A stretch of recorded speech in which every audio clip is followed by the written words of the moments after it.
پھر یہ جج صاحب بیٹھ کے کمیٹی سے پوچھ کے کسی ہاسپٹل کو دینا ہے, کسی چیک کو دینا ہے, اس کو دینا ہے, کسی کے جائز کے لیے, پھر وہ زکوٰۃ کونسل کا چیئرمین ڈیسیجن لیتا ہے. ہم اس کو صرف گائیڈ لائن دیتے ہیں, پھر کرتے وہی کچھ ہے.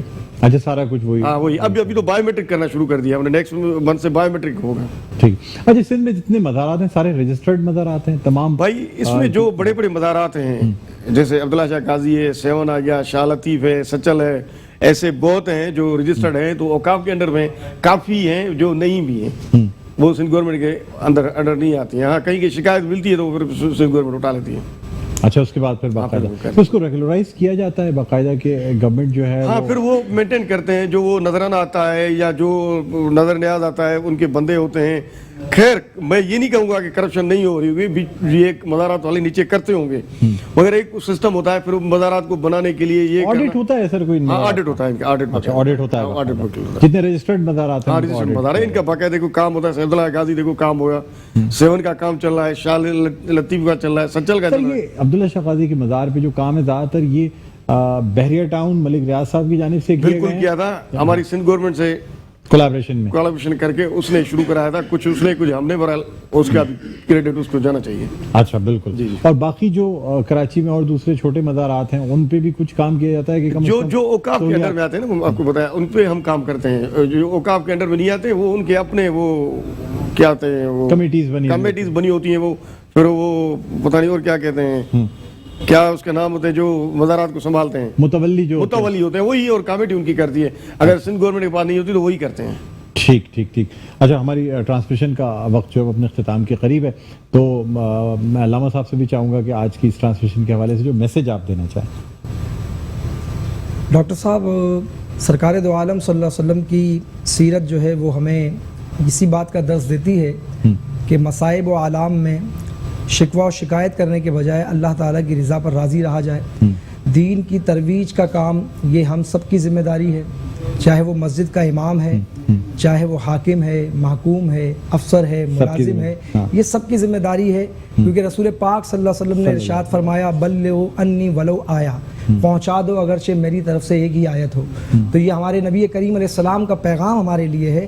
یہ سرکار کا باقاعدہ ہم سب کو پیغام ہے کہ ہم نبی کریم صلی اللہ علیہ وسلم کے دین کی اشاعت کریں, اور جہاں جہاں ہم ہیں, جیسا حضرت بھی حاضر ہیں یہاں پر اپنی خدمات پیش کر رہے ہیں, جہاں جہاں ہر شخص اپنے اپنے حصے کا چراغ جلاتا چلا جائے گا, انشاءاللہ دین کا کام بڑھتا چلا جائے گا. چاہے وہ مسجد کا امام ہو, عالم دین ہو, خطیب ہو, آپ جیسے ہوسٹ ہوں, لکھاری ہوں, لکھنے والے ہوں, صحافی حضرات ہوں, سیاستدان ہوں, ہر شخص اپنے حصے کا کام کرتا رہے گا تو انشاءاللہ دین کا کام بڑھتا رہے گا. اللہ پاک. بالکل سر, آپ کیا کہنا چاہیں گے, کیا میسج دینا چاہیں گے لوگوں کو؟ سر یہ ہے کہ وہ دیکھیں اپنا حضور صلی اللہ علیہ وسلم کی جو دیکھیں اس کی زندگی آپ کے سامنے ہے. اس نے درس و تدریس کا دیا, امن دیا, سکون کے ساتھ دیا, اس کے خاندان کی لازوال قربانی کی وجہ سے آج اسلام زندہ ہے. تو ہر چیز آئے وہ ظلم کے خلاف ڈٹ جاؤ, اور یہی ہمیں سبق بے شک ہمیں عمل کرنا چاہیے, اور ان کے خاندان نے کتنی قربانیاں دے کے دین کو بچا لیا. اہل بیت کی قربانیاں ہیں, جس کی وجہ سے آج ہم مسلمان بیٹھے ہیں, اسلام کا نام زندہ ہے. بالکل درست فرمایا آپ نے. فیاض بٹ صاحب بہت بہت شکریہ, آپ تشریف لائے. علامہ شاہد رضا قادری صاحب آپ کا بہت بہت شکریہ. ناظرین امید کرتے ہیں کہ جو ہم نے جو کچھ کوشش کی کہ کس طرح آپ تک ہم یہ انفارمیشن یہ نالج پہنچائیں اس میں ہم کامیاب رہے ہیں. بہرحال اگر کوئی غلطی ہو گئی ہو تو میں اللہ تعالیٰ سے معافی کا خواستگار ہوں, آپ سے درگزر کرنے کی درخواست کروں گا. ٹرانسمیشن کا اختتام ہوتا ہے, لیکن ہماری ٹرانسمیشن کا اختتام ہوگا نعت رسول مقبول صلی اللہ علیہ وآلہ وسلم پہ. میں درخواست کرنا چاہوں گا قاری فیصل چشتی سے کہ وہ بارگاہ رسالت میں آپ صلی اللہ علیہ وآلہ وسلم ہدیہ نعت پیش کرنے کی سعادت حاصل کریں. صلی علی نبینا صلی علی محمد.